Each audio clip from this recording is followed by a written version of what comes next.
ഓരോരോ മുക്കിലും മൂലയിൽ ഇപ്പോൾ ഇൻഫെർട്ടിലിറ്റി IVF അല്ലെങ്കിൽ ഇൻഫെർട്ടിലിറ്റി ട്രീറ്റ്മെൻറ്റ് എന്ന് പറഞ്ഞിട്ട് ഒരുപാട് ഡോക്ടേഴ്സ് ഉണ്ട്. ഇപ്പോഴത്തെ നമ്മുടെ ഒരു സിനാരിയോ വെച്ചിട്ട് നമ്മൾ നോക്കുകയാണെങ്കിൽ നേരത്തെ തന്നെ പ്രഗ്നൻസി പ്ലാൻ ചെയ്യണം എന്നുള്ളതാണ്. കുട്ടികളെ നമുക്ക് എന്നും വേണം. ഞാൻ അങ്ങനെ വിശ്വസിക്കുന്ന ഒരാളാണ്. നമ്മൾ ഏത് പ്രായത്തിലും കളി ചിരി പോസിറ്റീവായിട്ടിരിക്കണം. സ്ട്രെസ്സ് ഭയങ്കര കൂടുതലാണ്. പക്ഷേ പുരുഷനെ സംബന്ധിച്ചും ഏജ് കൂടുന്നതിനനുസരിച്ച് ബീജത്തിൻ്റെ ക്വാളിറ്റിയിൽ വ്യത്യാസങ്ങൾ വരുന്നുണ്ട്. സ്ട്രെസ്സ് കൂടുന്നതിന് അനുസരിച്ച് ക്വാളിറ്റിയിൽ വ്യത്യാസങ്ങൾ വരുന്നുണ്ട്. അവരും നമ്മളെ ഒരു ഇപ്പോൾ പറയുന്ന ഒരു തള്ള വൈബ് രീതിയിലാണ് ഡോക്ടേഴ്സിൻ്റെ ഉപദേശങ്ങൾ പോലും എടുക്കുന്നത്. പ്രഗ്നൻസി പ്ലാൻ ചെയ്യുന്നതിന് മുമ്പ് ചെയ്യേണ്ട കാര്യങ്ങൾ എന്തൊക്കെയാണ്? സോഫ്റ്റ് ഡ്രിങ്ക്സ്, കോള പോലുള്ള ഐറ്റംസ് അത് പാടെ ഒഴിവാക്കേണ്ട ഒന്നാണ്. സെഡൻറ്ററി ലൈഫാണ് ഏറ്റവും ഒരു മൂല കാരണം എന്ന് പറയുന്നത്. ലേറ്റ് ആയിട്ട് ഉറങ്ങുന്നത് വളരെയധികം ദോഷം ചെയ്യും ഇതിന്. ഈ സ്ട്രെസ്സ് മാനേജ് ചെയ്യാൻ പറ്റാത്തത് നമ്മുടെ കോർട്ടിസോൾ ഹോർമോൺ കൂട്ടാനും ഫെർട്ടിലിറ്റീനെ ബാധിക്കാനും സാധ്യതയുള്ള ഒന്നാണ്.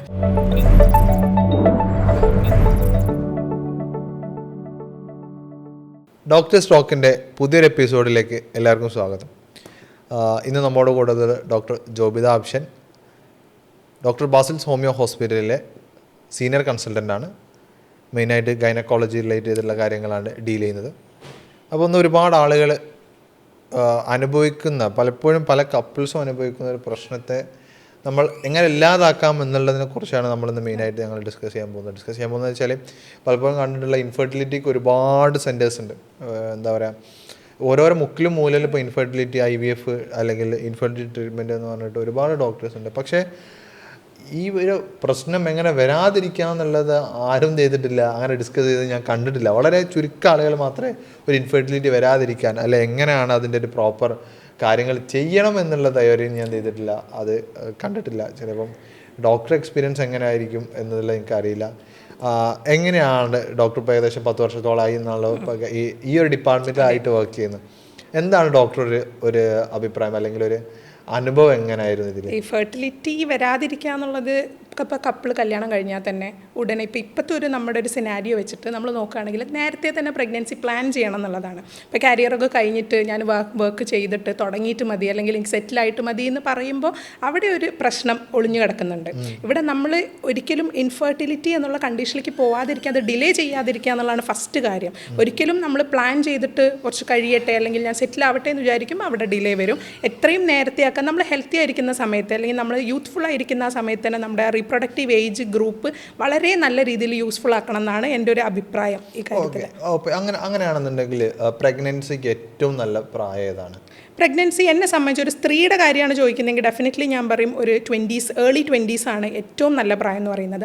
കാരണം ആ സമയത്ത് ഓവറി ഏറ്റവും നല്ല രീതിയിൽ ഫങ്ഷൻ ചെയ്യുന്ന സമയമാണ്.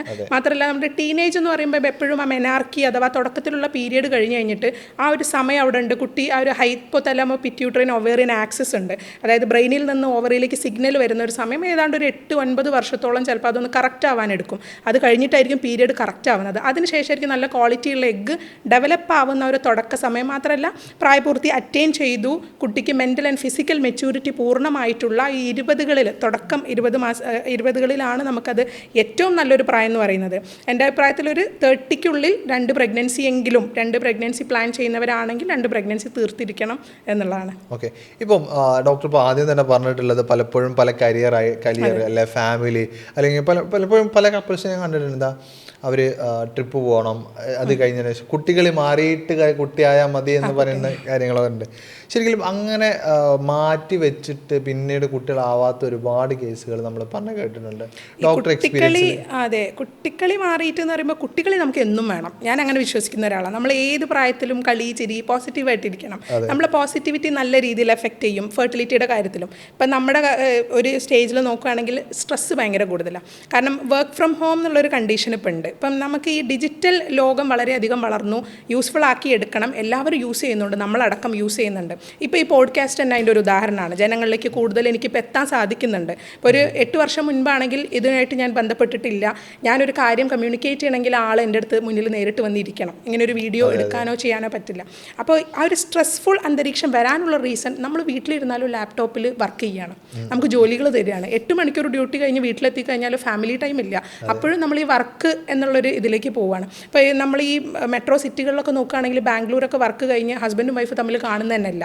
ഒരാൾക്ക് നൈറ്റ് ഷിഫ്റ്റ് ആണെങ്കിൽ മറ്റേ ഡേ ഷിഫ്റ്റ് ആയിരിക്കും. അങ്ങനെ ഒരാൾ വീട്ടിലെത്തുമ്പോഴായിരിക്കും ഷിഫ്റ്റ്, അവരും വീട്ടിലും ഒരു ഷിഫ്റ്റാണ് ചെയ്യുന്നത്. അപ്പോൾ ഈ സ്ട്രെസ്സ് മാനേജ് ചെയ്യാൻ പറ്റാത്തത് നമ്മുടെ കോർട്ടിസോൾ ഹോർമോൺ കൂട്ടാനും ഫെർട്ടിലിറ്റീനെ ബാധിക്കാനും സാധ്യതയുള്ള ഒന്നാണ്. അത് നമ്മുടെ ഇപ്പോഴത്തെ കണ്ടീഷനിൽ കൂടുതലായിട്ടും സ്ട്രെസ്സ് നല്ല രീതിയിൽ റിലേറ്റഡ് ആണ്. ഓക്കെ, ഇപ്പം ഡോക്ടർ ഇപ്പോൾ പറഞ്ഞല്ലോ ഒരു ഏർലി 20s, ഒരു 22-23 ഉള്ള സമയമായിരിക്കുമല്ലോ ഏറ്റവും പ്രഗ്നൻസിക്ക് പ്ലാൻ ചെയ്യുന്ന സമയം എന്ന് പറയുന്നത്. അപ്പം ശരിക്കും ഒരു 22 വയസ്സ് അല്ലെങ്കിൽ 23 വയസ്സാകുന്ന ഒരാളാണെന്നുണ്ടെങ്കിൽ നമ്മളെ ഈ പ്രഗ്നൻസിക്ക് പ്ലാൻ ചെയ്യുന്നതെങ്കിൽ അങ്ങനെ നോക്കുമ്പോൾ ആദ്യം നമ്മൾ പ്ലാൻ ചെയ്യേണ്ട അവരുടെ മാരേജാണ്. ലൈക്ക് അത് ആദ്യം പ്ലാൻ ചെയ്യേണ്ടി വരും. ഞാൻ മനസ്സിലാക്കുന്നത് ഈ പ്രഗ്നൻസി എന്ന് പറയുന്നത് ഒരിക്കലും ഇന്ന് കല്യാണം കഴിച്ചു നാളെ തന്നെ പ്രഗ്നൻ്റ് ആയാൽ അത് എത്രത്തോളം ഹെൽത്തി ആണെന്ന് എനിക്കറിയില്ല. ലൈക്ക് അത് എത്രത്തോളം ആവും എന്നുള്ളത് അറിയില്ല. കാരണം അതിന് എത്രത്തോളം പോസിറ്റീവായിട്ട് ആ സ്ത്രീ എടുക്കുന്നു, അല്ലെങ്കിൽ ആ പുരുഷൻ എത്രത്തോളം അതിനെ ആക്സെപ്റ്റ് ചെയ്യുന്നുണ്ടോ എന്നുള്ളതൊന്നും അറിയില്ല. അപ്പം ശരിക്കും നമ്മൾ പ്രഗ്നൻസി പ്ലാൻ ചെയ്യുന്നതിന് മുമ്പ് തന്നെ ആദ്യം കറക്റ്റ് നോക്കേണ്ടത് അവരെ വെഡ്ഡിങ് തന്നെയാണ്. കറക്റ്റ് എപ്പോഴാണ് അവർ വിവാഹം ചെയ്യേണ്ടതെന്നുള്ളൊരു സമയം കൂടി, പ്രായം ഒരു നമ്മൾ കൺസിഡർ ചെയ്യേണ്ട ഒരു സാധനം തന്നെയാണ്. ശരിക്കും ഏറ്റവും നല്ല വിവാഹ പ്രായം എന്ന് പറയുന്നത് ഏതാണ്? വിവാഹപ്രായം ഈ ഒരു പറഞ്ഞതിൽ തന്നെ ഇപ്പോൾ പുരുഷനൊരു 25-26, പുരുഷനെ സംബന്ധിച്ചോളം സെറ്റിൽ ആവുക എന്നുള്ളതാണ് ഏറ്റവും ഇമ്പോർട്ടൻറ്റ്. ഇപ്പോൾ നമ്മുടെ നാട്ടിലെ സ്ത്രീകൾക്ക് പിന്നെ ഫിനാൻഷ്യൽ ഒരു ഇൻഡിപെൻഡൻ്റ് ആവുക എന്നുള്ളത് അത്ര ഇമ്പോർട്ടൻ്റ് ആയിട്ട് ഇപ്പോഴും ആരും കണക്കിലാക്കുന്നില്ല.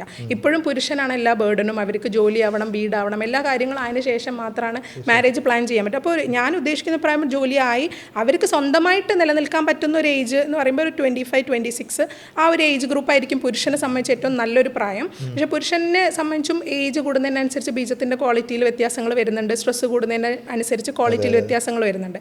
പക്ഷേ ഒരു സ്ത്രീനെ സംബന്ധിച്ച് അതൊരു ഡീപ്പ് ഡിക്ലൈനാണ്, പെട്ടെന്നുള്ളൊരു ഡിക്ലൈനാണ് സംഭവിക്കുന്നത്. നല്ലൊരു പ്രായമുണ്ട്, പ്രായപൂർത്തിയാവുന്നതും പുരുഷനെ കാളും നേരത്തെയാണ്. പിന്നെ നല്ലൊരു age group, reproductive age group വരുന്നുണ്ട്. 30 കഴിഞ്ഞാൽ പെട്ടെന്നുള്ളൊരു ഡിക്ലൈനാണ് AMH. അപ്പോൾ സ്ത്രീകളെ സംബന്ധിച്ച് ഏർലി 20s തന്നെ മാരേജ് കഴിക്കുന്നതാണ് ഏറ്റവും നല്ലത്. അതുതന്നെ ഞാൻ പറഞ്ഞല്ലോ, പ്രഗ്നൻസി പ്ലാനിങ്ങും എത്രയും പെട്ടെന്നാണ് നല്ലത്. പക്ഷേ ഇന്ന് നമുക്കൊരു OP-യിൽ ഒരു കുട്ടി വന്നു കഴിഞ്ഞാൽ നമുക്കത് പറഞ്ഞു കൊടുക്കാൻ പറ്റുന്നില്ല. അവരുടെ അടുത്തിപ്പോൾ നമുക്ക് നിങ്ങൾ ഒരു 2 ഇയേഴ്സിൻ്റെ ഉള്ളിൽ തന്നെ പെട്ടെന്ന് നോക്കൂ എന്ന് പറയുമ്പോൾ അത് മനസ്സിലാക്കുന്നില്ല. അവർ നമ്മളെ ഇപ്പോൾ പറയുന്നൊരു തള്ള വൈബ് രീതിയിലാണ് ഡോക്ടേഴ്സിൻ്റെ ഉപദേശങ്ങൾ പോലും എടുക്കുന്നത്. ഇപ്പോൾ എൻ്റെ ഉമ്മയും ഇതാണ് പറയുന്നത്, ഡോക്ടറും ഇത് തന്നെയാണ് പറയുന്നത്. പക്ഷേ ഉമ്മ പറയുന്ന രീതിയിലല്ല നമ്മൾ പറയുന്നത്, നമ്മളതിൻ്റെ ബയോളജിക്കൽ വശമാണ് പറയുന്നത്. അപ്പം ആ ബയോളജിക്കൽ വശം ചിന്തിച്ചിട്ടേ കാര്യമുള്ളൂ. അത് പറഞ്ഞു കൊടുക്കുമ്പോൾ അവർക്ക് എൻ്റെ ഒരു OP-യിലൊരു കേസ് PhD ചെയ്യാണ് അവർ ഡൽഹിയിൽ. അപ്പോൾ അവർക്ക് കുട്ടികളെ വേണ്ടാന്നാണ് പറഞ്ഞത്. ഇപ്പം അങ്ങനത്തെ കേസ് ഒരുപാടുണ്ട്, കുട്ടികളെ വേണ്ടാന്ന് പറയുന്നവർ. അവർ കുട്ടികൾ വേണ്ടാന്ന് പ്ലാൻ ചെയ്ത് ജീവിക്കുന്നവരെല്ലാ കോൺട്രസെപ്ഷൻസ് ഒക്കെ ഉപയോഗിച്ചിട്ടാണ് അവർ സെക്ഷൽ ഇൻ്റർകോഴ്സിൽ ഏർപ്പെടുന്നത്. അപ്പോൾ അങ്ങനത്തെ ഒരു തലമുറയാണ് ഇപ്പോൾ മുന്നോട്ട് വന്നുകൊണ്ടിരിക്കുന്നത്. ഇതിൻ്റെ ഇടയിലാണ് വന്ധ്യതാ ചികിത്സയ്ക്ക് വേണ്ടിയിട്ട് വരുന്നവരെയും കാണുന്നത്. ഇത് ശരിക്കും ഒരു കോൺട്രഡിക്ഷനാണ്. ഭയങ്കര നമ്മൾ OP-യിൽ ഇരിക്കുമ്പോൾ ഒരു സൈഡിൽ മൊത്തം കുട്ടികൾ വേണ്ടാന്ന് പറയുന്നവരാണെങ്കിൽ അപ്പുറത്തെ സൈഡിൽ ഇതിനു വേണ്ടി പരിശ്രമിക്കുന്നവരും കഷ്ടപ്പെടുന്നവരും IVF മറ്റ് ചികിത്സകളൊക്കെ ചെയ്തു വരുന്നവരുമാണ്.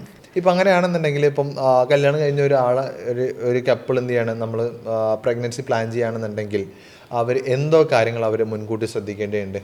അതിൽ മുൻകൂട്ടി ശ്രദ്ധിക്കേണ്ട വെച്ചാൽ നമ്മൾ മനസ്സിലാക്കുന്ന ഒരു പിക്ചറുണ്ട്. ഒരാൾ പ്രഗ്നൻ്റ് ആയി കഴിയുമ്പോഴാണ് നമ്മുടെ നാട്ടിൽ ശ്രദ്ധ തുടങ്ങുന്നത്. പിന്നെ റെസ്റ്റ് എടുക്കുന്നു, മറ്റു കാര്യങ്ങൾ ചെയ്യുന്നു. അങ്ങനെയല്ല. ഒരു സ്ത്രീനെ സംബന്ധിച്ച് അവളുടെ എഗ്ഗ് നമ്മൾ പ്രഗ്നൻ്റ് ആവുന്നതിൻ്റെ 3-4 മാസങ്ങൾക്ക് മുന്നേ തന്നെ ഡെവലപ്മെൻറ്റ് സ്റ്റാർട്ട് ചെയ്യുന്നുണ്ട്. അപ്പോൾ ആ ഒരു സ്റ്റേജിൽ തന്നെ നമുക്കതിൻ്റെ കെയർ കൊടുക്കാം. കെയർ എന്ന് പറയുന്നത് റെസ്റ്റ് അല്ല പറയുന്നത്, പകരം നമുക്ക് നല്ലൊരു ലൈഫ് സ്റ്റൈൽ കൊണ്ടുപോകും. അപ്പം ഞാൻ പറഞ്ഞ പോലെ തന്നെ എക്സസൈസ് ഇല്ലാത്ത സെഡൻറ്ററി ലൈഫുള്ള ഒരാളാണെങ്കിൽ അയാളെ സംബന്ധിച്ച് അയാൾക്ക് എക്സസൈസ് റുട്ടീൻസ് സ്റ്റാർട്ട് ചെയ്യാം, എക്സസൈസ് ചെയ്യാം, പ്രോപ്പർ ഡയറ്റ് ഫോളോ ചെയ്യാം, ജങ്ക് ഫുഡ് അവോയ്ഡ് ചെയ്യാം. വെയിറ്റ് ഒക്കെ കൂടുതലാണ്, ഒബീസാണ്, ഇപ്പോൾ വയറൊക്കെ ചാടിയ സ്ത്രീകളാണെങ്കിൽ അവർക്ക് അതൊരു ഫോക്കസ് പോയിന്റ് ആയിട്ട് എടുക്കാം, അവരുടെ വയറ് കുറക്കാൻ. പിന്നെ ഫോളിക് ആസിഡ് സ്റ്റാർട്ട് ചെയ്യാം. അവരുടെ വൈറ്റമിൻ D ലെവൽസും വൈറ്റമിൻ B12 ലെവൽസ്, തൈറോയ്ഡ്, ഇത്തരം കുറച്ച് ഹോർമോൺ ടെസ്റ്റുകൾ അവർ ചെയ്യുന്നത് നല്ലതായിരിക്കും. ആ വൈറ്റമിൻസിൻ്റെ ഒക്കെ ഡെഫിഷ്യൻസീസ് ഉണ്ടെങ്കിൽ ഡെഫിനറ്റ്ലി അതിൻ്റെ ഒക്കെ ടാബ്ലറ്റ്സും അപ്പോഴേ സ്റ്റാർട്ട് ചെയ്യാൻ പറ്റും. ഇപ്പം ഡോക്ടർ പറഞ്ഞല്ലോ പ്രഗ്നൻസി പ്ലാൻ ചെയ്യുന്നതിന് മുമ്പ് എന്ത് ചെയ്യണം, അവർ ഡയറ്റ് ലൈഫ് സ്റ്റൈലൊക്കെ ചേഞ്ച് ചെയ്യണം എന്നുള്ളത്. അങ്ങനെയാണെന്നെങ്കിൽ പ്രഗ്നൻസി പ്ലാൻ ചെയ്യുന്നതിന് മുമ്പ് അവർ ഒഴിവാക്കേണ്ട ഭക്ഷണങ്ങൾ അങ്ങനെ എന്തെങ്കിലും ഉണ്ടോ? ഡെഫിനറ്റ്ലി ബിസ്ക്കറ്റ്സ് ഒക്കെ കഴിക്കുന്ന ശീലം ഉണ്ടെങ്കിൽ അത് ഒഴിവാക്കണം. അതുപോലെ മൈദ കൊണ്ടുള്ള ഫുഡ് കൂടുതൽ കഴിക്കുന്ന ആൾക്കാരാണെങ്കിൽ അത് ഒഴിവാക്കാം. അതുപോലെ നമ്മൾ ഈ ഹെവി ഫുഡിൻ്റെ കൂടെ ഒക്കെ കഴിക്കുന്ന സോഫ്റ്റ് ഡ്രിങ്ക്സ്, കോള പോലുള്ള ഐറ്റംസ് അത് പാടെ ഒഴിവാക്കേണ്ട ഒന്നാണ്. ഷുഗറി ഡ്രിങ്ക്സ് ഏതായാലും ഒഴിവാക്കണം. നമ്മൾ സൂപ്പർ മാർക്കറ്റിൽ നിന്നൊക്കെ വാങ്ങുന്ന ജ്യൂസസ് ആണെങ്കിലും ശരി ഒഴിവാക്കുന്നതായിരിക്കും നല്ലത്. ഇപ്പോൾ ഫ്രൂട്ട് ജ്യൂസസ് ആണെങ്കിലും നമ്മൾ ഷുഗറൊക്കെ ഇട്ടിട്ട് കഴിക്കുന്നുണ്ടെങ്കിൽ ഒഴിവാക്കാം. ആർട്ടിഫിഷ്യൽ ഷുഗർ മാക്സിമം അവോയ്ഡ് ചെയ്യുന്നതാണ് നല്ലത്. പിന്നെ റൈസിൻ്റെ അളവ് ഒന്ന് കുറക്കുക. കാരണം നമ്മുടെ നാട്ടിൽ വൈറ്റ് റൈസാണ് ഏറ്റവും കൂടുതൽ വണ്ണം വെക്കാൻ കാരണമാവുന്നത്. അപ്പോൾ വണ്ണം ഒരു ഫെർട്ടിലിറ്റിക്ക് ഒരു കോൺട്രാ ഇൻഡിക്കേഷനാണ് എപ്പോഴും വണ്ണം കൂടുന്നത്. അപ്പം വൈറ്റ് റൈസ് കുറക്കുക, പാടെ ഒഴിവാക്കണ്ട, വൈറ്റ് റൈസിൻ്റെ അളവും ഒന്ന് കുറച്ച് കൊണ്ടുവരിക, പിന്നെ മൈൽഡ് എക്സസൈസും കൂടെ ചെയ്താൽ മതി. ഇപ്പം അങ്ങനെയാണെന്നുണ്ടെങ്കിൽ നമ്മൾ പ്രഗ്നൻസി പ്ലാൻ ചെയ്യുന്നതിന് മുമ്പ് ഡോക്ടർ നേരത്തെ ഒരുപാട് ടെസ്റ്റുകൾ ചെയ്യണം എന്നുള്ള പറഞ്ഞിട്ടുണ്ടായിരുന്നു. അങ്ങനെയാണെങ്കിൽ പ്രഗ്നൻസി പ്ലാൻ ചെയ്യുന്നതിന് മുമ്പ് അവർ ചെയ്യേണ്ട ടെസ്റ്റുകൾ എന്തൊക്കെയാണ്? പ്രഗ്നൻസി പ്ലാൻ ചെയ്ത് 2 കാറ്റഗറിയാണ് അതിൽ. ഇപ്പോൾ ഒന്ന്, അവർ പ്രഗ്നൻ്റ് ആവാൻ ശ്രമിക്കുന്നവർ ബട്ട് അവർ ഇൻഫെർട്ടൈൽ അല്ല, അവർ ശ്രമം തുടങ്ങുകയാണെന്നുണ്ടെങ്കിൽ ഒരു പ്രിക്കോഷൻ എന്നോണം സ്ത്രീക്ക് ഒരു സ്കാൻ എടുത്ത് വയ്ക്കാം.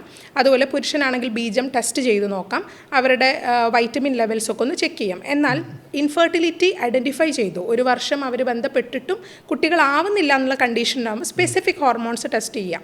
അതായത് സ്ത്രീകളിൽ AMH level, FSH, LH, prolactin, thyroid, TSH levels ഒക്കെ ഒന്ന് നന്നായിട്ട് മോണിറ്റർ ചെയ്യണം. പുരുഷന്മാരിലാണെങ്കിൽ ബീജം ടെസ്റ്റ് ചെയ്യുക. എന്തെങ്കിലും ഫൈൻഡിങ്സ് ഉണ്ടെങ്കിൽ അപ്പം നമുക്കൊരു USG, സ്ക്രോട്ടത്തിൻ്റെ ഒരു USG സജസ്റ്റ് ചെയ്യാം. ഓക്കെ. ഇപ്പം ഡോക്ടർ ഇത്രയും കാര്യങ്ങളൊക്കെ ചെയ്തിട്ട് അവർ പലപ്പോഴും ഫെയിലിയർ ആവുന്ന ഒരു വിഷയം എന്ന് പറയുന്നത് ഞാൻ കണ്ടെടുത്തോളം അവർക്ക് പ്രോപ്പറായിട്ടുള്ള ടൈം ഏതാണ്, അതായത് കോണ്ടാക്ട് അവർ പലപ്പോഴും ബന്ധപ്പെടുന്നുണ്ട്. ഇപ്പം നമ്മളിപ്പം പിന്നെ ഫെർട്ടിലിറ്റിൻ്റെ ഒരു ടൈമിംഗ് വരുന്ന 1 ഇയർ കോൺട്രാസെപ്റ്റീവ് ഇല്ലാതെ ബന്ധപ്പെടുക എന്നുള്ളതാണ്. പക്ഷേ അവർ കോൺട്രാസെപ്റ്റീവ് ഇല്ലാതെ ബന്ധപ്പെടുന്നുണ്ട്. പക്ഷേ അവർക്ക് പലപ്പോഴും എപ്പോഴാണ് ബന്ധപ്പെടേണ്ടതെന്നുള്ളത് അവർ പല ദിവസങ്ങളിൽ ബന്ധപ്പെടുന്നുണ്ട്. അവർക്ക് എങ്ങനെയാണെന്ന് അറിയില്ല. ശരിക്കും പ്രോപ്പറായിട്ട് പ്രഗ്നൻസി പ്ലാൻ ചെയ്യുന്ന ഒരാൾ ബന്ധപ്പെടേണ്ട സമയം എപ്പോഴാണ്? ഇതിന് നമ്മൾ ഫെർട്ടിലിറ്റി സൈക്കിൾ പറയേണ്ടി വരും. സ്ത്രീയുടെ ഒരു മെൻസ്ട്രൽ സൈക്കിൾ എക്സ്പ്ലെയിൻ ചെയ്യേണ്ടി വരും കറക്റ്റായിട്ട് ടൈം കിട്ടണമെന്നുണ്ടെങ്കിൽ. കാരണം ടൈമിങ് നോക്കുന്നത് സ്ത്രീയുടെ സൈക്കിൾ വെച്ചിട്ടാണ്. 28 ഡേ സൈക്കിളാണ് നമ്മൾ ബേസിക്കലി പറയുക. പക്ഷേ 28 ഡേ സൈക്കിൾ എല്ലാവർക്കും ഉണ്ടാവണമെന്നില്ല. പക്ഷേ ഒരു ജനറൽ ബ്രോഡായിട്ട് നമുക്ക് അങ്ങനെ ചിന്തിക്കാൻ നോക്കാം. നമ്മൾ ഫസ്റ്റ് 5 to 6 ഡേയ്സ് എന്തായാലും ബ്ലീഡിങ് പീരിയഡാണ്. ആ ടൈമിൽ കോൺടാക്റ്റ് ഉണ്ടായിക്കഴിഞ്ഞാൽ എന്തായാലും കൺസീവ് ആവില്ല. ആ ടൈമിൽ സയൻറ്റിഫിക്കലി കോൺടാക്റ്റ് ചെയ്യാം, കോൺടാക്റ്റ് ചെയ്യുന്നതിന് ഇഷ്യൂ ഇല്ല. പക്ഷേ കോൺടാക്റ്റ് ചെയ്താൽ കുട്ടികളാവാനുള്ള സാധ്യത വളരെ കുറവായി, എന്നൊരു 1% സാധ്യത ഉണ്ട് താനും. അതെപ്പോഴും അങ്ങനെ വെക്കണം. അതിനുശേഷം വരുന്ന ഡേയ്സിൽ എഗ്ഗ് വളരുന്ന സമയമാണ്. നമ്മുടെ ബോഡിയിൽ, സ്ത്രീയുടെ ബോഡിയിൽ എഗ്ഗ് വളർന്നുകൊണ്ടിരിക്കുകയാണ്. ഏതാണ്ട് ഒരു 14th ഡേ ഒക്കെ ആകുമ്പോഴാണ് നമ്മളൊരു എഗ്ഗ് മെച്ചുറേഷൻ ആൻഡ് ഓവുലേഷൻ അഥവാ അണ്ടോൽപാദനം നടക്കുന്നതെന്ന് വിശ്വസിക്കുന്നത്. അപ്പം നമുക്കൊരു 10 to 18 ഡേയ്സ് എന്ന് വേണമെങ്കിൽ പറയാം. ഒരു ലേഡിയുടെ റെഗുലർ സൈക്കിളായ ഒരു ലേഡിയുടെ 10th പീരീഡിൻ്റെ 10th ഡേ തൊട്ട് പീരീഡിൻ്റെ 18th ഡേ വരെ ഇടവിട്ട ദിവസങ്ങളിൽ കോൺടാക്റ്റ് ഉണ്ടാവുന്നതാണ് വളരെ നല്ലത് ആ സമയങ്ങളിൽ. അപ്പോൾ കൺസീവ് ആവാനുള്ള ചാൻസ് വളരെ കൂടുതലാണ്. അതിനുശേഷം പിന്നീട് നമ്മുടെ ബോഡി അതിനെ ഒഴിവാക്കും. കൺസീവ് ആയിട്ടില്ല എന്നുണ്ടെങ്കിൽ ആ ഓവം നമ്മുടെ ബോഡിയിൽ നിന്ന് പുറത്തേക്ക് പോവും. ആ ലൈനിങ്, എൻഡോമെട്രിയൽ ലൈനിങ് യൂട്രസിൻ്റെ അകത്തുനിന്ന് പുറത്തേക്ക് പോവും. ഏതാണ്ട് ഒരു 28 to 29 ഡേ ആ സമയത്ത് ബ്ലീഡിങ് ആയിട്ട് ആ ബ്ലഡ് അങ്ങ് പോവുക ചെയ്യുന്നത്. ഓക്കെ. ഇപ്പം പലപ്പോഴും ഇപ്പോൾ ഡോക്ടർ നേരത്തെ പറഞ്ഞല്ലോ, പിന്നെ ഫോളിക് ആസിഡിൻ്റെ കാര്യം പറഞ്ഞിട്ടുണ്ട്. ശരിക്കും പ്രഗ്നൻസി പ്ലാൻ ചെയ്യുന്നതിൻ്റെ മുമ്പ് തന്നെ ഫോളിക് ആസിഡ് ടാബ്ലറ്റ്സ് എടുക്കേണ്ട ആവശ്യമുണ്ടോ? യെസ്, ഫോളിക് ആസിഡ് എടുക്കണം. ഇതാണ് ഞാൻ നേരത്തെ പറഞ്ഞത്. നമ്മുടെ എഗ്ഗ് വളരുന്നത്, അതായത് ഈ ഒരു ഫോളിക്കിൾസ് ഡെവലപ്പ് ആയി കഴിഞ്ഞാൽ അത് മെച്യൂർ ആവാനൊക്കെ നേരത്തെ തന്നെ നമ്മുടെ എഗ്സ് ഡെവലപ്പ് സ്റ്റാർട്ട് ചെയ്യും. മന്ത്സ് അഗോ നമ്മളിപ്പോൾ ഈ കൺസീവ് ആവാൻ ശ്രമിക്കുന്നതിൻ്റെ തന്നെ മാസങ്ങൾക്ക് മുന്നേ ഈ ഒരു പ്രോസസ്സ് നടക്കുന്നുണ്ട്. അപ്പോൾ ആ ടൈമിൽ നമ്മൾ ഹെൽത്തി ലൈഫ് സ്റ്റൈൽ അതുകൊണ്ടാണ് ഫോക്കസ് ചെയ്യണമെന്ന് പറയുന്നത്. ആ ടൈമിൽ നമ്മൾ ഫോളിക് ആസിഡ് എടുക്കുന്നത് നല്ലതാണ്. ഈ വളരുന്ന കുഞ്ഞിൻ്റെ ഹെൽത്തിനും അതിൻ്റെ ഗ്രോത്തിനൊക്കെ ഒരുപാട് ഹെൽപ്പ് ചെയ്യുന്നതാണ്. ന്യൂറൽ ട്യൂബ് ഡിഫക്ട്സ് ഒക്കെ കുറക്കാൻ വേണ്ടിയിട്ട് ഒരുപാട് ഹെൽപ്പ് ചെയ്യും ഫോളിക് ആസിഡ് സപ്ലിമെൻറ്റ്സ് എടുക്കുന്നത്. ഡയറ്റിലൂടെ എടുക്കാം, പിന്നെ നമുക്ക് ടാബ്ലറ്റ്സ് ആയിട്ട് എടുക്കാം. ഇത്തരം കാര്യങ്ങളൊക്കെ ശ്രദ്ധിച്ചിട്ടും ഞാൻ മനസ്സിലാക്കിയത്, ഇത്തരം കാര്യങ്ങളൊക്കെ ശ്രദ്ധിച്ചിട്ടും പ്രഗ്നൻസി പോസിറ്റീവ് ആകാത്ത ആളുകളാണ് പിന്നെ ഇൻഫെർട്ടിലിറ്റിക്ക് ട്രീറ്റ്മെൻറ്റിന് വേണ്ടത് അല്ലേ? ഓക്കെ. ഇപ്പം ഏത് പ്രായം അങ്ങനെ എന്തെങ്കിലും ഉണ്ടോ ഇൻഫെർട്ടിലിറ്റിക്ക് വരുന്ന, അല്ല എത്ര വരെ ട്രീറ്റ് ചെയ്യാം അങ്ങനെ ഉണ്ടോ? അല്ലെങ്കിൽ ഏത് മുതലാണ് സ്റ്റാർട്ട് ചെയ്യാം, അങ്ങനെ എന്തെങ്കിലും പറയുന്നുണ്ടോ? അതെ, അങ്ങനെ ഒരു ഏജ് നമുക്ക് പറയാം. കാരണം എഗ്ഗാണ് ഇതിൽ ഏറ്റവും ഇമ്പോർട്ടൻ്റ് ആയിട്ടുള്ള കാര്യം. എഗ്ഗിന് റിസർവ് ഉണ്ട്. ഇത്ര റിസർവ് എഗ്ഗിനുള്ളൂ. ഇപ്പോൾ ഒരു സ്ത്രീ ജനിക്കുന്ന സമയത്ത് തന്നെ ലിമിറ്റഡ് എമൗണ്ട് ഓഫ് എഗ്സേ ഉള്ളൂ ആൾക്ക്. അതിങ്ങനെ ഓരോ മന്തും ഡിപ്ലീറ്റ് ആയിക്കൊണ്ടിരിക്കുക ഏജ് കൂടുന്നതിനനുസരിച്ച്. അറ്റ് എ പോയിന്റ് ഇത് 0-ലെത്തും. ആ പോയിന്റ് തൊട്ട് നമുക്ക് ട്രീറ്റ്മെൻറ്റ് പോസിബിൾ അല്ല. ഈവൻ ദോ ആൾക്ക് പീരീഡ് ചിലപ്പോൾ ഉണ്ടാവാം കുറച്ച് നാളും കൂടെ പീരീഡ്. പക്ഷേ എഗ്ഗ് ഡിപ്ലീറ്റ് ആയി കഴിഞ്ഞാൽ അവിടെ പ്രഗ്നൻസി സാധ്യത വളരെ കുറവാണ്. ഇപ്പോൾ സോഷ്യൽ മീഡിയയിൽ ട്രെൻഡിങ് ആയിട്ട് നിൽക്കുന്ന ഒരു വീഡിയോ ആണ് എഗ്ഗ് ഫ്രീസിംഗ് എന്ന് പറയുന്നത്. അതായത് 30s ശേഷം എഗ്ഗ് യൂസ് ചെയ്യാൻ വേണ്ടിയിട്ട് എഗ്ഗ് എടുത്ത് വെക്കുക എന്ന് പറയുന്നത്. അത് പോസിബിൾ ആണോ? അത് പിന്നെ ഒരു പോസിറ്റീവായ കാര്യമാണോ? എങ്ങനെയാണ്? അത് പോസിറ്റീവായ കാര്യമല്ലേ, ഡെഫിനറ്റ്ലി പോസിറ്റീവായ കാര്യം. ഇപ്പം നമ്മൾക്ക് പ്രഗ്നൻ്റ് ആവാൻ പറ്റാത്തൊരു സമയമാണ്, മറ്റെന്തെങ്കിലും രോഗം കൊണ്ട് ഇപ്പോൾ പ്രഗ്നൻസി പറ്റില്ല എന്ന് ഡോക്ടർ നമ്മളോട് പറഞ്ഞിരിക്കുക, ആ ലേഡിക്ക് പ്രഗ്നൻ്റ് ആവണ അതിയായ ആഗ്രഹമുണ്ട്, എന്നാൽ 30 വയസ്സ് അങ്ങനെ ഏറിക്കൊണ്ടിരിക്കുകയാണ്, ഡെഫിനറ്റ്ലി നമ്മുടെ എഗ്ഗ് എടുത്ത് വെച്ച് കഴിഞ്ഞാൽ പിന്നീട് എപ്പോഴെങ്കിലും ബോഡി ഹെൽത്തി ആവുന്ന സമയത്ത് അത് യൂസ്ഫുൾ ആവും. ഇത് ഇവർ മാത്രമല്ല ഫ്രീസ് ചെയ്യുന്നത്, ഇപ്പോൾ ഹസ്ബൻഡ് എന്തെങ്കിലും പ്രോബ്ലം ഉണ്ടായിട്ട് ട്രീറ്റ്മെൻറ്റിൽ ഇരിക്കുന്നവരും ഈ ലേഡിയുടെ സമയം അങ്ങനെ പോയിക്കൊണ്ടിരിക്കുകയാണ്. അപ്പോൾ ഇവർക്ക് വേണമെങ്കിൽ പിന്നെ ഈ ഹസ്ബൻഡ് ട്രീറ്റ്മെൻറ്റിൽ ഇരിക്കുന്ന സമയം ഇവരുടെ എഗ്ഗ് വേണമെങ്കിൽ ഫ്രീസ് ചെയ്ത് വെക്കാവുന്നതാണ്. അപ്പം ആ രീതിയിൽ നമുക്ക് സ്റ്റോർ ചെയ്യുന്നത്, ഇപ്പോൾ സ്പേം ആണെന്നുണ്ടെങ്കിലും എഗ്ഗ് ആണെന്നുണ്ടെങ്കിലും നമ്മൾ സ്റ്റോർ ചെയ്ത് വെക്കുന്നത് അത് പിന്നീട് എപ്പോഴെങ്കിലും യൂസ്ഫുൾ ആവാൻ വേണ്ടിയിട്ടാണ്. മേ ബി അവരെടുക്കുന്ന ഒരു നാച്ചുറൽ ട്രീറ്റ്മെൻറ്റിൽ അവർക്ക് റെസ്പോണ്ട് ചെയ്യാൻ പറ്റുന്നില്ല, റിസൾട്ട് കിട്ടുന്നില്ലെങ്കിൽ പിന്നീട് അവർക്ക് തോന്നരുത് ഒരു കുറ്റബോധം, ഈ എഗ്ഗ് തീർന്നു കഴിയുമ്പോൾ മാറ്റങ്ങൾ വരുമല്ലോ.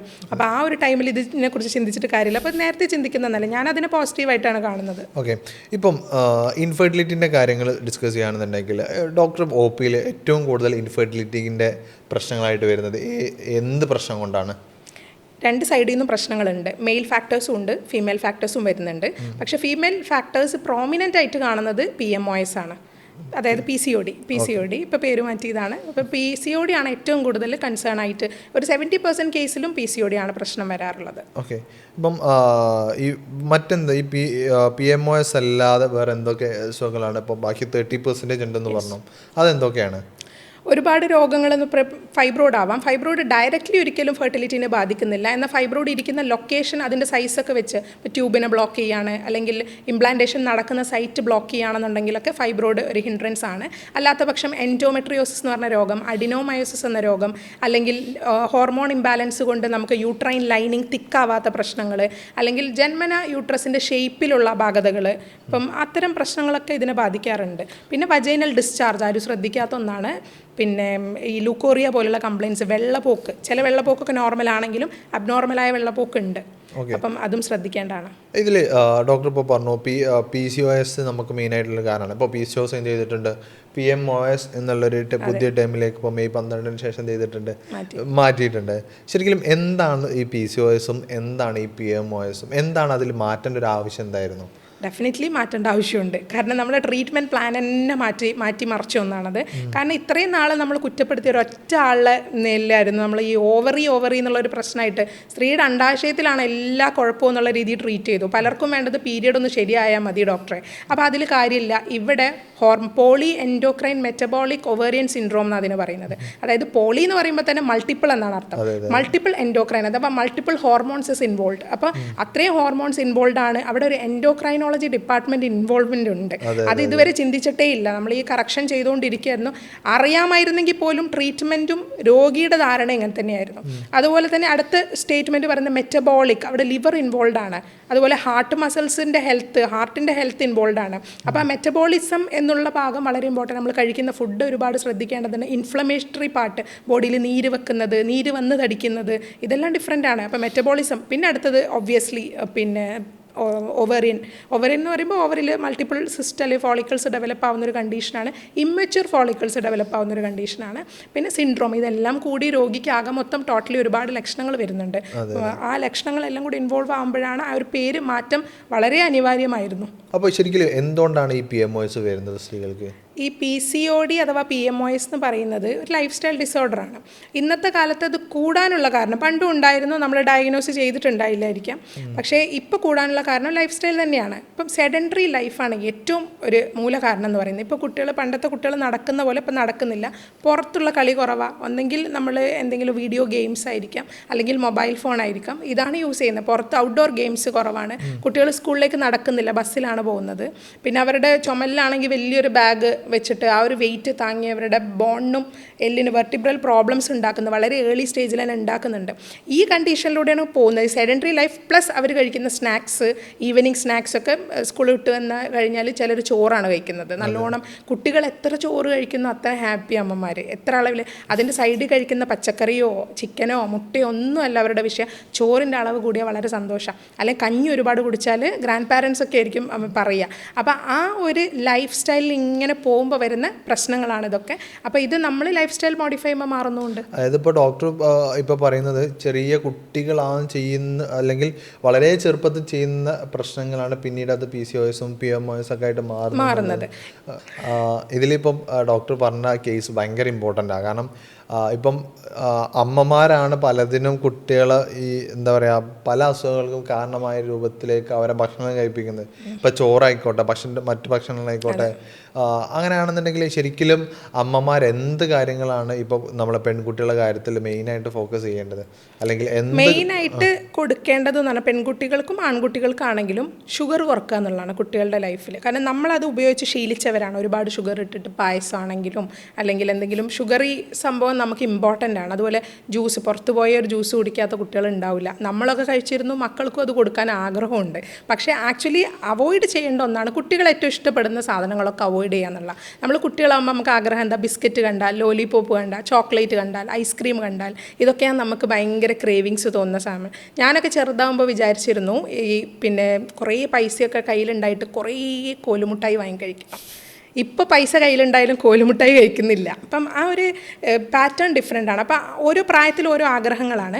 കുട്ടികൾക്ക് നമ്മൾ ആ കൊടുക്കുന്ന ചോക്ലേറ്റ്, ബിസ്ക്കറ്റ്സ്, ഷുഗറി ഡ്രിങ്ക്സ്, വീട്ടിലാണെങ്കിലും നിങ്ങളൊരു ജ്യൂസ് ഉണ്ടാക്കി കൊടുക്കുമ്പോൾ അതിൽ ഷുഗർ ഇട്ട് കൊടുക്കുകയാണെങ്കിൽ അതിൽ കാര്യമില്ല. നിങ്ങളൊരു ജ്യൂസ് കൊടുക്കുന്നുണ്ടെങ്കിൽ കുട്ടിക്ക് പൈനാപ്പിളാണ് കൊടുക്കുന്നതെങ്കിൽ പൈനാപ്പിളിൻ്റെ ആ ഒരു പൾപ്പ് നല്ല രീതിയിൽ അടിച്ചതിന് ശേഷം കുറച്ച് വെള്ളം മാത്രം ഉപയോഗിച്ച് ജ്യൂസാക്കി കൊടുത്താൽ അതൊന്നും കൂടെ ഹെൽത്തിയാണ്.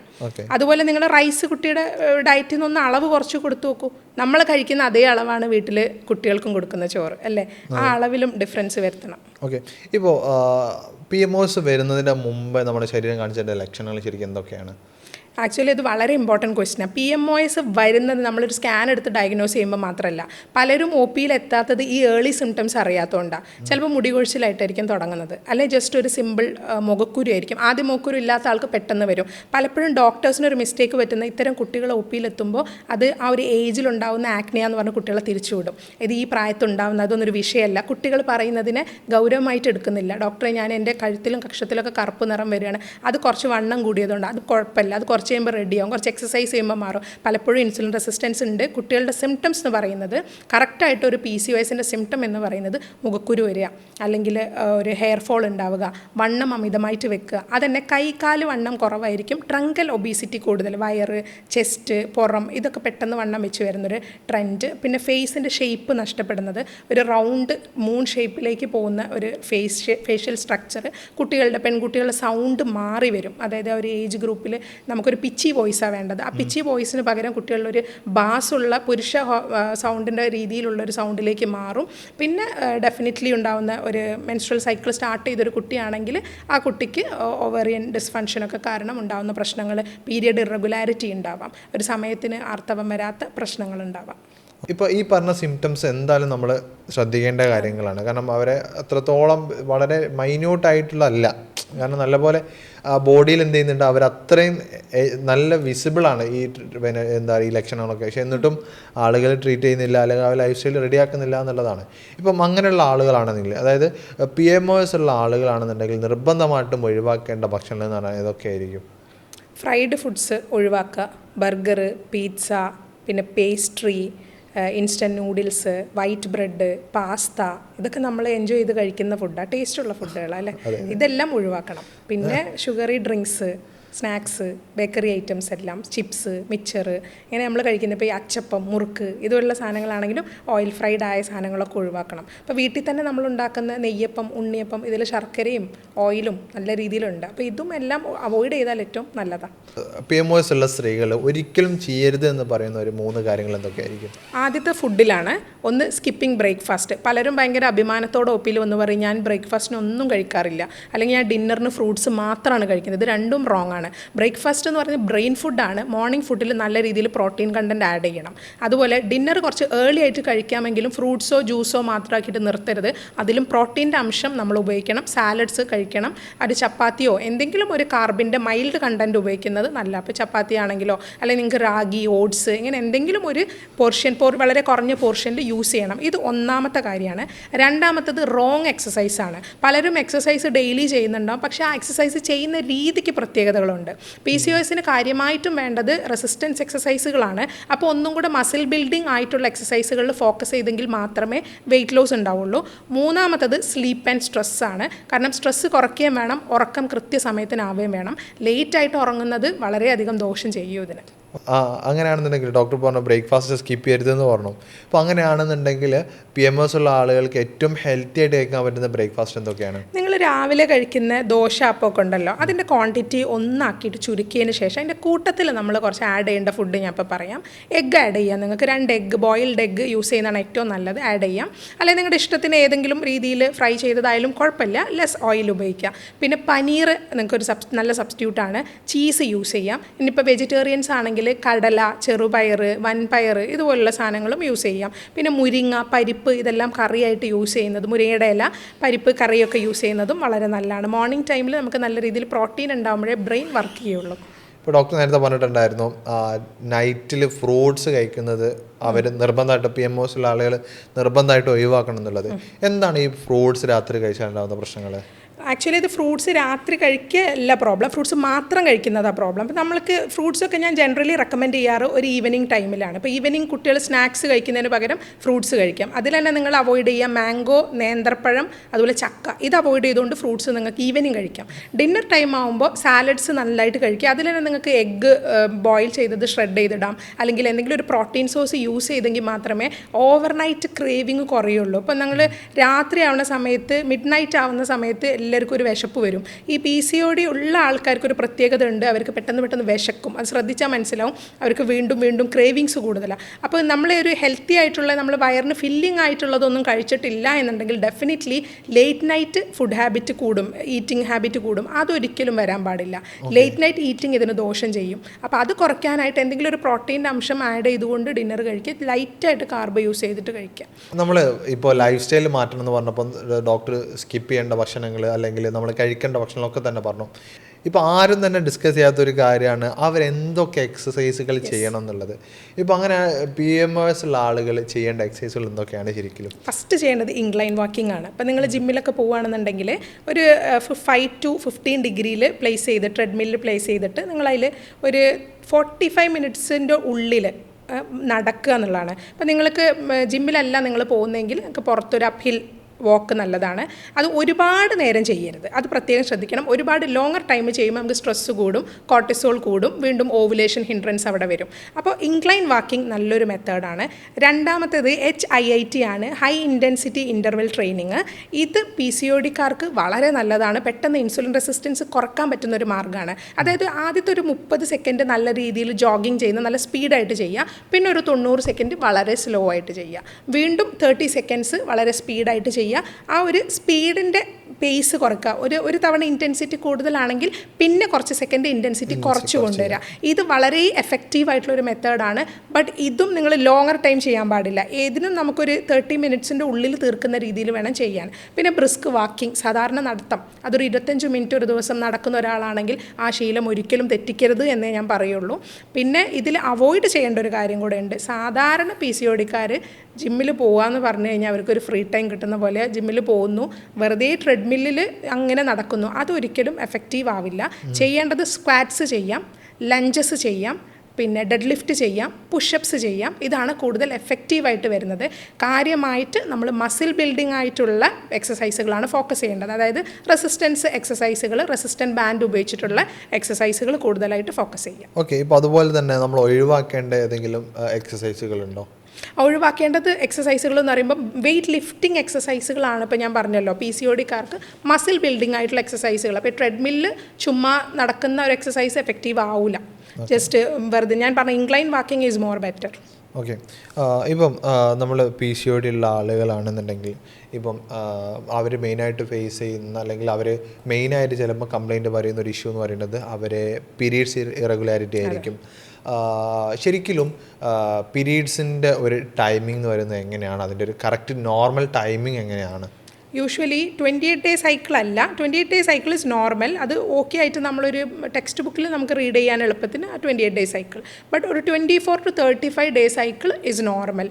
പക്ഷേ ഒരു തവണ 24 ഡേയിൽ സൈക്കിൾ, സ്ഥിരമായിട്ട് 24 ഡേ സൈക്കിൾ പോകുന്ന ഒരു പെൺകുട്ടിക്ക് പെട്ടെന്ന് അത് 30ലേക്ക് പോകുന്നു, കുറച്ച് കഴിയുമ്പോൾ 35ലേക്ക് പോകുന്നു, നെക്സ്റ്റ് മന്ത് വീണ്ടും അത് 28ൽ വരുന്നു. അത് നോർമലല്ല. അപ്പോൾ ഒരു ഹോർമോൺ ഡിഫറൻസ് ഉണ്ട്. പക്ഷേ ഒരു കുട്ടിക്ക് സ്ഥിരമായിട്ട് 24 ഡേ സൈക്കിളാണ്, എല്ലാ മന്തും അങ്ങനെയെങ്കിൽ അത് നോർമലാണ്. അതുപോലെ ഒരു ലേഡിക്ക് 35 ഡേ സൈക്കിൾ സ്ഥിരമായിട്ട് അങ്ങനെയാണെങ്കിൽ അതും നോർമലാണ്. ഡോക്ടറെ ഇപ്പം നമുക്ക് പറഞ്ഞല്ലോ PCOD PMS ഒക്കെ ഡിസ്കസ് ചെയ്തു, അത് ഇൻഫെർട്ടിലിറ്റി കാരണമാണെന്ന് എന്ത് ചെയ്തിട്ടുണ്ട് പറയുന്നുണ്ട്. പക്ഷേ എങ്ങനെയാണ് ഈ ഒരു PMOS എന്ന് പറയുന്ന ഒരു അസുഖം ഇൻഫെർട്ടിലിറ്റി കാരണമാകുന്നത്? അത് നേരത്തെ പറഞ്ഞ പോലെ മൾട്ടിപ്പിൾ ഓർഗൻസും മൾട്ടിപ്പിൾ ഹോർമോൺസും ഇൻവോൾവ് ആണ് അതിൽ. അതുകൊണ്ട് തന്നെ നമുക്ക് ഹോർമോണൽ ഡിഫറൻസസ് ഉണ്ട്. കോർട്ടിസോൾ ഹോർമോൺ കൂടുന്നുണ്ട്. ഇൻസുലിൻ റെസിസ്റ്റൻസ് ഉണ്ടാകുമ്പോൾ ഡെഫിനറ്റ്ലി സ്ട്രെസ് കൂടുന്നു, കോർട്ടിസോൾ ഹോർമോൺ കൂടുന്നു. കോർട്ടിസോൾ ഹോർമോൺ കൂടുമ്പോൾ ഓവുലേഷൻ നടക്കുന്നില്ല. അപ്പോൾ ഒരു അനോവുലേറ്ററി സൈക്കിൾ അഥവാ ഓവുലേഷൻ നടക്കാത്ത സൈക്കിളാണ് PCOD ഉള്ളവർക്ക് ഉണ്ടാകുന്നത്. റെഗുലറായിട്ട് സൈക്കിൾ ഉണ്ടെങ്കിലും ഓവുലേഷൻ നടക്കുന്നുണ്ടാവില്ല, അതറിയില്ല. ഒന്നാമത്തെ കാരണം അതുകൊണ്ടാണ് ഹിൻഡ്രൻസ് വരുന്നത്. രണ്ടാമത് മൾട്ടിപ്പിൾ ഫോളിക്കിൾസ് ഓവറീസിൽ ഉണ്ടാവും. അപ്പോൾ ഓവറിയുടെ പുറത്ത് കുഞ്ഞു കുഞ്ഞു ഫോളിക്കിൾസ് കുമിളകളായിട്ട് ഇങ്ങനെ കെട്ടിക്കിടക്കുന്ന ഒരു കണ്ടീഷനാണ്. സ്കാൻ എടുക്കുമ്പോൾ നമുക്ക് അതാണ് കാണാൻ പറ്റുന്നത്. അതുകൊണ്ടും ആ ഒരു ഹിൻഡ്രൻസ് കൊണ്ടും കുട്ടികൾ ഉണ്ടാവാത്തൊരു പ്രശ്നം വരാം. ഓക്കെ, ഇപ്പം ഡോക്ടർ OPയിൽ ഇപ്പോൾ ഒരുപാട് പേഷ്യൻസ് എന്ത് ചെയ്തിട്ടുണ്ട്, ഇപ്പം ഇൻഫെർട്ടിലിറ്റി ആണെന്നുള്ള പ്രശ്നങ്ങൾ വന്നിട്ടുണ്ടാവും. വളരെ നിസ്സാരമായിട്ട്, പക്ഷേ ആ പ്രശ്നങ്ങൾ ചിലപ്പോൾ 2-3 മാസം കൊണ്ട്, അതായത് പലപ്പോഴും 5-6 IVF ചെയ്ത ആളുകളുണ്ടാവും. ചിലപ്പം 10-25 വർഷമായിട്ട് ഇൻഫെർട്ടിലിറ്റി ട്രീറ്റ്മെൻറ്റ് എടുക്കുന്നുണ്ടാവും. പക്ഷേ കുട്ടികളാവാതെ ഡോക്ടർ OPയിൽ വന്നിട്ട് 2-3 മാസം കൊണ്ട് തന്നെ കുട്ടികളായിട്ടുള്ള ഒരുപാട് കേസസ് ഇപ്പോൾ ഡോക്ടർ OPയിൽ വന്നിട്ടുണ്ടാവും. എന്തായിരുന്നു ശരിക്കും അത്രയും അങ്ങനത്തെ ഒരു കേസുകൾ വരുമ്പോൾ ഉണ്ടാകുന്നൊരു ഹാപ്പിനെസ് എങ്ങനെയാണ്? ഡെഫിനറ്റ്ലി ഏറ്റവും കൂടുതൽ ഞാൻ ഈ ഫീൽഡ് ചൂസ് ചെയ്യാനുള്ള റീസൺ തന്നെ, നമുക്കൊരു കുട്ടി ഉണ്ടാകുമ്പോൾ ആ കപ്പിളിന് കാണുന്ന ഒരു സന്തോഷം, അവർക്കുണ്ടാകുന്ന അതേ സന്തോഷം ചികിത്സിച്ച ഡോക്ടർക്കും ഉണ്ടാവും. അതെനിക്കും ഉണ്ടാവാറുണ്ട്. പലപ്പോഴും ഓരോ കുട്ടികളുടെ ഫോട്ടോ കാണുമ്പം അവർ നമ്മളെ വിസിറ്റ് ചെയ്യുമ്പോൾ ഒക്കെ ഭയങ്കര സന്തോഷം തോന്നാറുണ്ട്. ഇതിൽ ഞെട്ടിക്കുന്ന കുറേ അനുഭവങ്ങളും ഉണ്ടാവാറുണ്ട്. പലപ്പോഴും പ്രശ്നം PCOD അല്ല, അല്ലെങ്കിൽ സ്പെർമിൻ്റെ കൗണ്ടിൻ്റെ പ്രശ്നമൊന്നും ആവില്ല.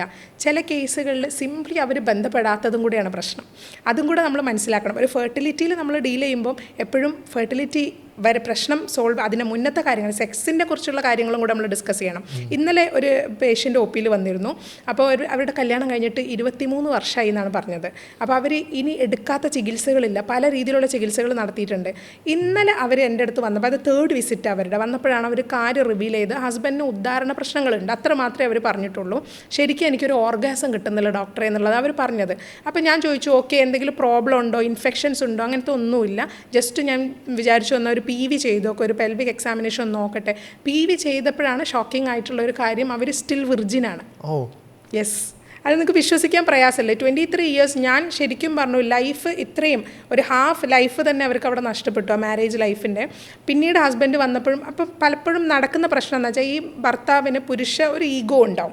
അതായത് അവർക്ക് ഈ ഉദ്ധാരണം നടക്കുന്നില്ല എന്നുള്ളത് പുറത്ത് പറയാൻ മടിയെപ്പോഴും, അതൊരു സ്റ്റിഗ്മയാണ്. അപ്പം അദ്ദേഹത്തിൻ്റെ എല്ലാ പ്രശ്നം എന്നൊരു ഒളിപ്പിച്ചുകൊണ്ടുള്ള 23 വർഷത്തെ ഒരു ട്രീറ്റ്മെൻറ്റാണ് ഇതുവരെ അവിടെ നടന്നിട്ടുള്ളത്. പല ടെസ്റ്റുകൾ ചെയ്തിട്ടുണ്ട്. അപ്പോൾ ഇന്നലെ ടെസ്റ്റോസ്റ്ററോൺ ഹോർമോണും പുരുഷനിൽ ഹസ്ബൻഡിൽ ടെസ്റ്റ് ചെയ്ത അത് കുറവായിരുന്നു. ആൾക്ക് താല്പര്യക്കുറവുണ്ട്. അവർ ഇതുവരെ കൃത്യമായിട്ട് ബന്ധപ്പെട്ടിട്ടില്ല. ഈ സ്ത്രീക്ക് ഇതുവരെ അത് മനസ്സിലാക്കാനും പറ്റിയിട്ടില്ല എന്നുള്ളതാണ് വാസ്തവം. അപ്പോൾ ഇങ്ങനത്തെ കുറേ ആൾക്കാർ ഇപ്പോഴും നമുക്കിടയിലുണ്ട്. അപ്പോഴാണ് ഈ പോഡ്കാസ്റ്റൊക്കെ യൂസ്ഫുൾ ആവുമെന്ന് തോന്നുന്നത്. പലർക്കും ഇതിലെ ബേസിക് ആയിട്ടുള്ള കാര്യങ്ങൾ ഇപ്പോഴും അറിയില്ല. ഓക്കെ, ഇപ്പം ഈ പറഞ്ഞ കേസ് തന്നെ ഭയങ്കര ഷോക്കിംഗ് ആണ് ആളുകൾക്ക്. കാരണം 23 വർഷമായിട്ട് അവരിതുവരെ ബന്ധപ്പെട്ടിട്ടില്ല. അവർ ചിലപ്പോൾ എന്ത് ചെയ്തിട്ടുണ്ടാവും, പലപ്പോഴും ലൈക്ക് പല ട്രീറ്റ്മെൻറ്റും എടുത്തെന്നല്ല പറഞ്ഞത്, ലക്ഷങ്ങൾ ചിലവാക്കുന്ന കപ്പിൾസ് ഞാൻ കണ്ടിട്ടുണ്ട്, കുട്ടികളില്ല എന്ന് പറഞ്ഞിട്ട്. പക്ഷേ ബേസിക് ആയിട്ട് നമ്മൾ നേരത്തെ പറഞ്ഞ പോലെ എപ്പോഴാണ് ബന്ധപ്പെടേണ്ടതെന്ന് പ്രോപ്പറായിട്ട് അറിയാത്ത ആളുകളാണ് പലപ്പോഴും ഇത്തരം പ്രശ്നങ്ങളായിട്ട് പോകുന്നത്. പിന്നീട് അത് സ്റ്റാർട്ടിങ്ങിൽ അതായിരിക്കും ഉണ്ടാവുക, പിന്നീട് അതിനെ സംബന്ധിച്ചിട്ട് മറ്റുള്ള പ്രശ്നങ്ങളായിട്ട് മാറി സോഷ്യൽ സ്റ്റിഗ്മ.